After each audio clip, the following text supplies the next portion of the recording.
Hello student, welcome to unique Shikshan Sansthan Sikar. मैं गोकुल आज आपके लिए इस वीडियो में लेके आया हूँ क्लास 10th विज्ञान विषय चैप्टर 8 कार्बन व इसके यौगिक, इसका पार्ट 6।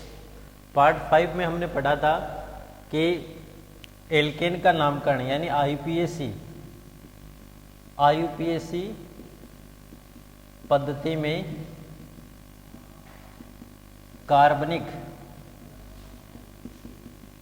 यौगिकों का नामकरण। इसमें हमने सबसे पहले देखा था एल्केन का नामकरण। एल्केन के नामकरण के लिए हमने कुछ नियम देखे थे और उन नियमों के आधार पे हम आगे हैं वो इसका अध्ययन करने वाले हैं। कुछ हाइड्रोकार्बन का नामकरण करके हम अध्ययन करेंगे। जैसे कुछ सूत्र लिखता हूँ मैं यहाँ पे, उसके संरचना सूत्र भी लिखता हूँ। जैसे मान लो सबसे पहले मैंने लिख दिया इस प्रकार, ये क्या है? संरचना। इसको बोलते हैं संरचना सूत्र। उसके बाद में इनके सामान्य सूत्र इसको हम लिख सकते हैं CH4। ये है इसका सूत्र या अणु सूत्र। अब इसका आईयूपीएसी जब नाम करते हैं, आईयूपीएसी नाम, तो हमने नामकरण में सीखा था नामकरण बराबर पूर्व लग्न प्लस अनुलग्न। नामकरण बराबर हमने पढ़ा था पूर्व लग्न प्लस अनुलग्न। अब पूर्व लग्न का निर्धारण कैसे करते हैं? कार्बन परमाणु की संख्या के आधार पर। कार्बन परमाणु की संख्या के आधार पर पूर्व लग्न का निर्धारण करते हैं। और जो अनुलग्न है उसका निर्धारण करते हैं कार्बन कार्बन के मध्य कार्बन कार्बन के मध्य बंध के आधार पर, बंध के आधार पर कार्बन कार्बन के परमाणु के मध्य कौन सा बंध है उसके आधार पर हम इसका निर्धारण करते हैं। जब इसका नामकरण करते हैं तो हम देखते हैं कि सबसे पहले कार्बन परमाणु की संख्या कितनी दिख रही है? एक कार्बन को हम क्या बोलते हैं? मेथ। एकल बंध है तो क्या हो जाएगा? प्लस एन, तो नाम क्या हो जाएगा? मेथेन। तो इसका नाम क्या हो गया? मेथेन। तो क्या हो जाएगा? मेथेन। इसी प्रकार जैसे सेकंड जो सूत्र हम लिखते हैं, और ये नियम हमें ध्यान में रखना है। सेकंड में हम लिखते हैं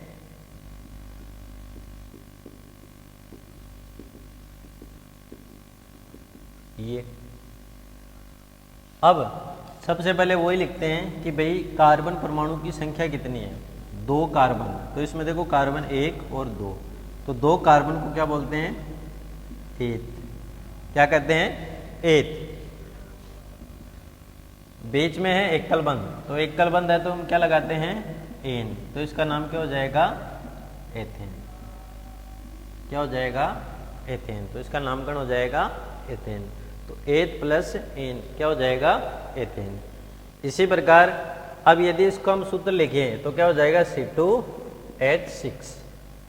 C2H6। फिर ये हमने सेकंड उदाहरण पढ़ा, फिर एक दो उदाहरण और देखते चलते हैं साथ साथ, जिससे क्या ये जो नामकरण है वो आसान हो जाएगा हमारे लिए। जैसे थर्ड में हम लिखते हैं 3 कार्बन परमाणु की संख्या के आधार पर इसका नामकरण करते हैं। ये है इस प्रकार। अब कार्बन परमाणु है उसकी संख्या कितनी दिखती है? 3 कार्बन परमाणु को हम क्या बोलते हैं? ब्यूट। क्या बोलते हैं? मेथ, एथ और ब्यूट। 1 कार्बन हो तो मेथ, 2 हो तो एथ और 3 हो तो प्रोप कहते हैं। तो 3 कार्बन है तो प्रोप, 4 को ब्यूट, तो क्या लिखते हैं प्रोप। अब प्रोप इसको बोल दिया, और जब एकल बंध आए तो एकल बंध कार्बन कार्बन के मध्य हो तो हम इसको क्या बोलते हैं एन, तो नाम क्या हो जाएगा प्रोपेन। तो इसका नामकरण हम क्या लिख सकते हैं प्रोपेन। इसी प्रकार कुछ और उदाहरण देखते हैं, जैसे कुछ बड़े उदाहरण भी हम देखते चलेंगे जिसमें प्रतिस्थापी भी हो और उसको भी हम हल कर सकते हैं। जैसे हमने आगे लिखा, ये हमने एक श्रृंखला या चेन है वो बना ली, ठीक है। पहले हम सामान्य देखे थे, अब कुछ प्रतिस्थापी वाले भी हम देखते चलेंगे। जैसे यहाँ पे मैंने लगा दिया Cl, ये H है, ये H इस प्रकार। अब देखो जब ऐसी श्रृंखला हमें दी जाए उस स्थिति में हम नामकरण कैसे करते हैं। अब देखना, इसके लिए सबसे पहले नियम कहता है सबसे लंबी श्रृंखला का चयन करो। तो इसमें देखो हमें सबसे लंबी श्रृंखला बीच में दिख रही है, ये सबसे लंबी श्रृंखला जिसका चुनाव हमने कर लिया। सेकंड, इसमें जो मुख्य नियम ध्यान में रखना है वो रखना है कार्बन परमाणु को नंबरिंग प्रदान करना, कार्बन परमाणु को अंक देना। तो कार्बन जो परमाणु है उसको अंक हम किधर से देंगे, तो ये अब जानना आवश्यक है। तो हमारा नियम हमने पढ़ा था कि कार्बन परमाणु को अंक देते समय उस दिशा से अंक देना है जिस दिशा में जो प्रतिस्थापी किधर भी मिले उसको कम से कम अंक मिलने चाहिए।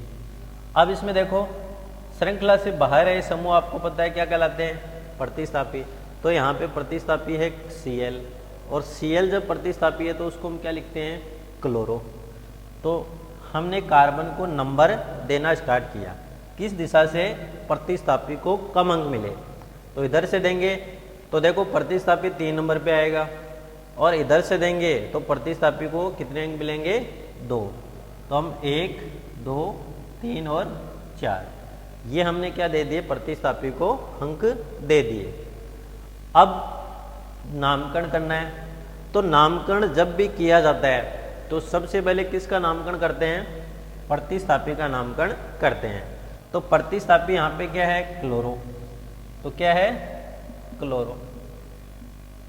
अब देखो क्लोरो कितने नंबर के कार्बन परमाणु पे है 2 नंबर पे, तो हम क्या लगा देंगे 2 क्लोरो। और हमने एक नियम में पढ़ा था कि यदि अंक और ये शब्द आ जाए तो उसके मध्य हाइफन लगाते हैं, तो हमने क्या लगा दिया हाइफन, तो लिख दिया 2 क्लोरो। अब कार्बन परमाणु की संख्या गिनो, पूर्व लग्न क्या होगा 4 कार्बन, तो 4 कार्बन जब भी आए तो हम क्या लगा देते हैं ब्यूट, तो क्या लगा देंगे ब्यूट। एकल बंध हो तो क्या लगाएंगे एन, तो ये क्या बन जाएगा ब्यूटेन, तो इसका नाम क्या हो जाएगा 2 क्लोरो ब्यूटेन, क्या हो जाएगा 2 क्लोरो ब्यूटेन।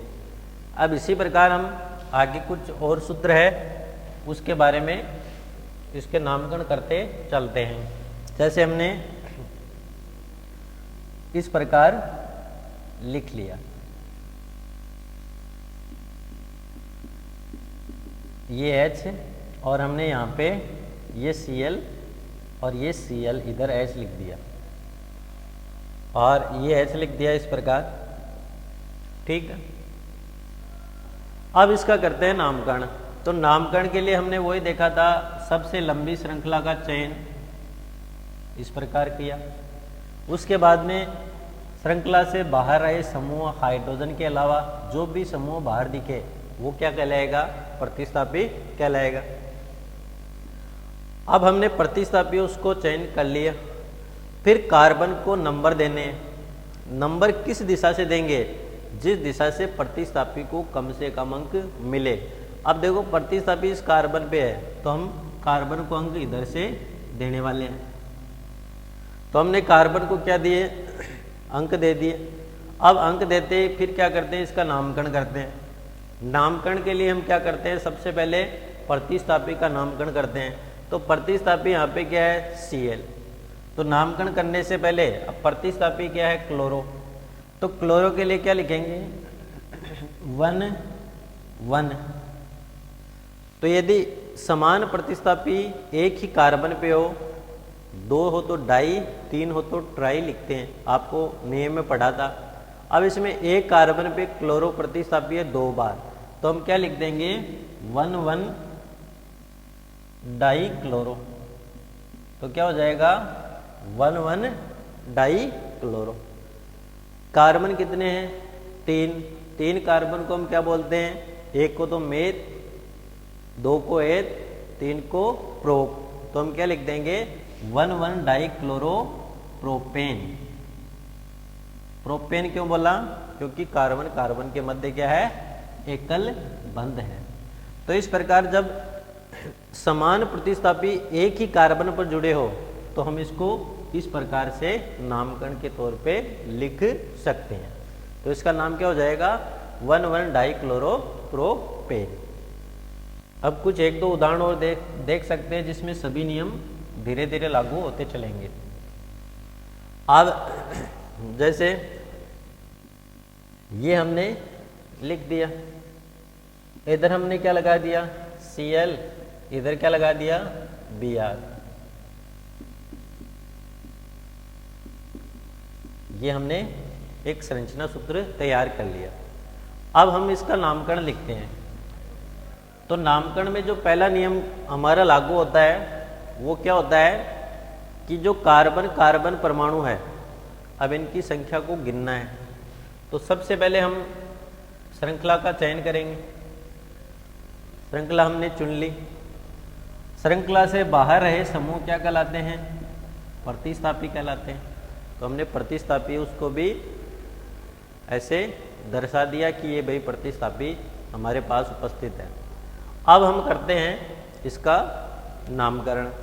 तो नामकरण जब भी किया जाए तो सबसे पहले जो नामकरण वो किसका किया जाता है, प्रतिस्थापी का। अब बताओ देखें इसमें प्रतिस्थापी यहाँ पे कौन कौन से दिख रहे हैं।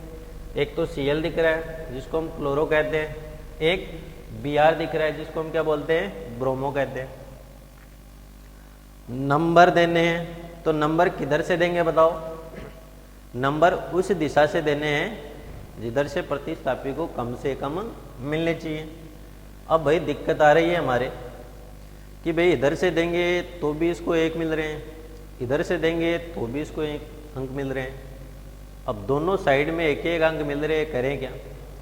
तो इसके लिए नियम है हमारे पास करने के लिए। तो जब समान प्रतिस्थापी को समान अंक मिले, यानी समान अंक मिल रहे हैं प्रतिस्थापियों को, तो इसके लिए है अंग्रेजी वर्णमाला, तो वो लगा दो। Br तो B और क्लोरो तो C। तो B पहले आ रहा है तो अंग्रेजी वर्णमाला में पहले आ रहा है, तो अंक दे दो इस दिशा से। दे दिया।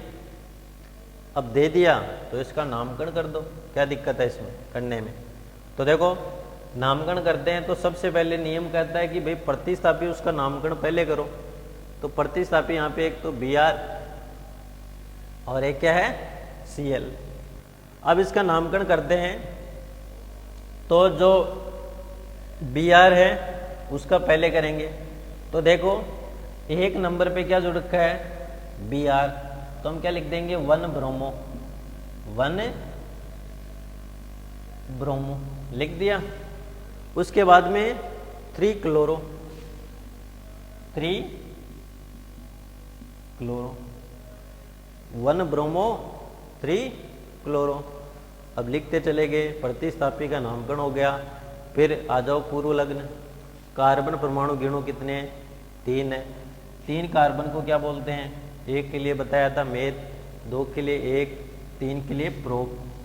आगे लिख दो प्रोप। एकल बंध है तो क्या लगाएंगे, एन, तो ये नाम क्या हो जाएगा, प्रोपेन। तो 1 ब्रोमो 3 क्लोरो प्रोपेन। तो इस प्रकार हमने ये जो है नामकरण के नियम और नामकरण के नियमों का उपयोग करते हुए हम आसानी से जो कार्बनिक यौगिक हमें दिया जाए उस कार्बनिक यौगिक का नामकरण किया जा सकता है। तो फिर एक दो उदाहरण के द्वारा हम इसको फिनिश करते हैं, फिर एल्कीन है उसका नामकरण जो है उसको देखने का प्रयास करते हैं। चलो एक उदाहरण और देखते हैं। जैसे मैंने लिख दिया, थोड़ी श्रृंखला बड़ी बनाते हैं, कई प्रतिस्थापी उसको लेके चलते हैं साथ साथ। जैसे मैंने यहाँ पे लिख दिया Cl, ठीक है, यहाँ पे भी लिख दिया Cl, यहाँ पे भी लिख दिया NO2, ठीक है, नाइट्रो लिख दिया, और यहाँ पे H लिख दिया, यहाँ पे H है वो लिख दिया, और यहाँ पे H, यहाँ पे H और यहाँ पे H। तो इस प्रकार हमने एक श्रृंखला तैयार की। अब बात आती है भाई इसका नामकरण करें, तो नामकरण के लिए हमें नियम हमने जो पढ़े उसी का अनुसरण करते हुए नामकरण है करते जाना है।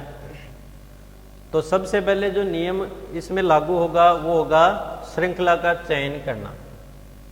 तो भाई ये लो हमने श्रृंखला है उसका चयन कर लिया, चुनाव कर लिया। अब श्रृंखला चुन ली तो बात है ये कार्बन आ गए इसमें, अब इसको क्या देना है, नंबरिंग देनी है। कार्बन परमाणु है उसको क्या देना है, नंबर देना है। और जब कार्बन परमाणु उसको नंबर दिया जाए तो नंबर किस दिशा से देंगे बताओ देखे। तो नंबर हमेशा उस दिशा से देंगे जिधर से क्या होंगे, प्रतिस्थापी है, उसको क्या मिलेंगे, कम से कम अंक मिलने चाहिए।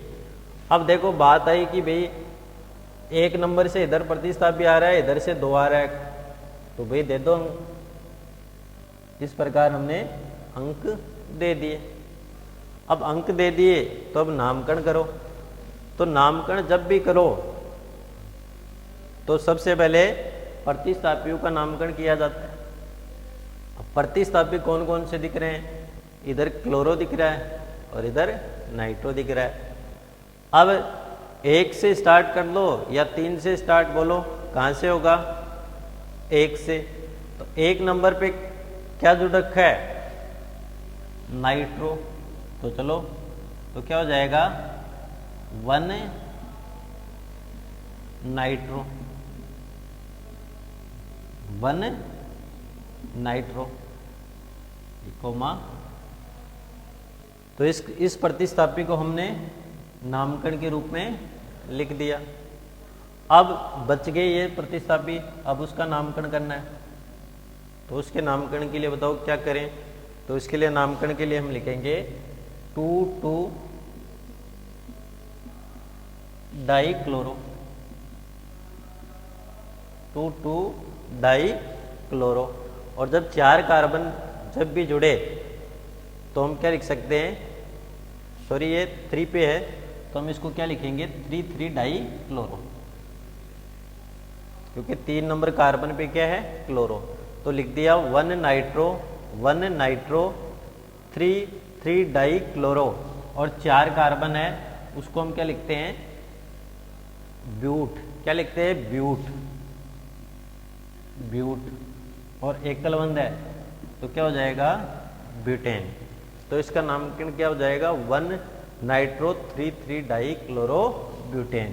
तो इस प्रकार हम जो एल्केन आपको दिए जाए कैसे भी, तो उस एल्केन का हम आसानी से नामकरण है वो कर सकते हैं। तो इस प्रकार हमने जो एल्केन है उसके नामकरण को पढ़ लिया है और एल्केन का नामकरण कर सकते हैं।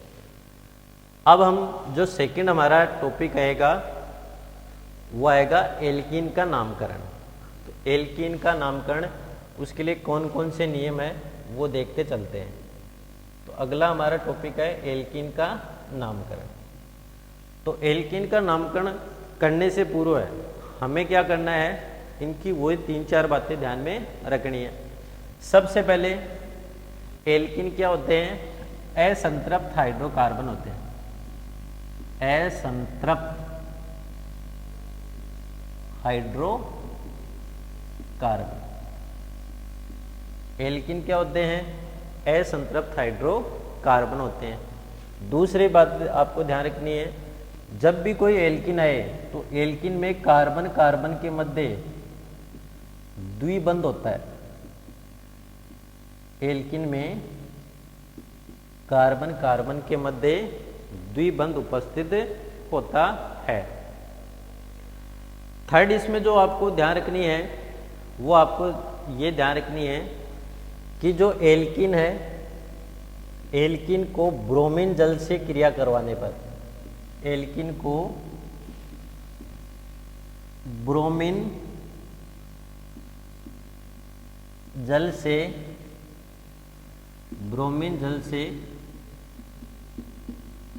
क्रिया करवाने पर, एल्किन को जब ब्रोमीन जल से क्रिया करवाई जाती है तो ये तेलीय द्रव बनाता है। तो ये है तेलीय द्रव बनाता है, जिसे ओलिफिन्स कहते हैं, जिसे ओलिफिन्स कहते हैं। एक ये मुख्य आपको बात ध्यान रखनी है।